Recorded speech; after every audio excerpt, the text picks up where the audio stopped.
Et pour les Verts, Pascal Durand. Merci, Madame la Présidente.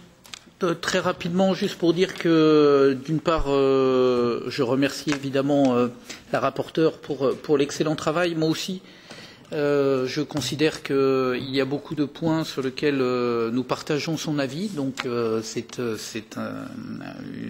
j'allais dire, de ce côté-là, une avancée importante. Quelques remarques peut-être juste sur le fond. Le semestre européen ne doit pas être simplement un exercice budgétaire.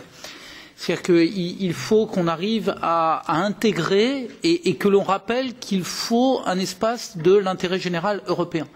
C'est une difficulté importante. Je comprends le mantra croissance, compétitivité, emploi qu'on pourrait mettre en triptyque au fronton de ce Parlement. Je crains qu'il ne suffise pas à régler toutes les problématiques qui se posent.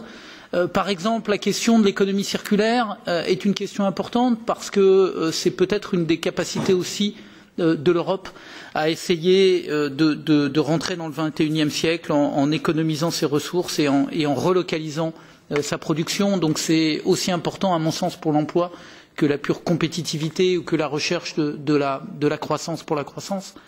Donc c'est là un point important. En ce qui concerne les dépenses publiques, je comprends bien qu'on peut en faire une question idéologique. Il se trouve que les dépenses publiques représentent à peu près 20% des investissements en Europe, qu'on le veuille ou qu'on ne le veuille pas. C'est donc un levier extrêmement important. Et par ailleurs, je ne vois pas comment on pourrait développer le marché du numérique sans intégrer les investissements, notamment sur la recherche ou autres, qui ont vocation à être des investissements publics. Donc c'est bien de l'avoir signalé et évidemment je partage, je dirais même encore au-delà, c'est très important.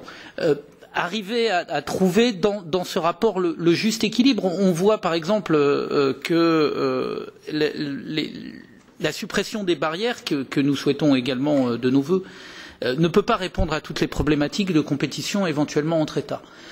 Il y a, je l'ai dit en introduction et je terminerai là-dessus, mais sur l'autorité de surveillance du marché intérieur, je pense qu'il y a une insuffisance du contrôle européen en tant que tel.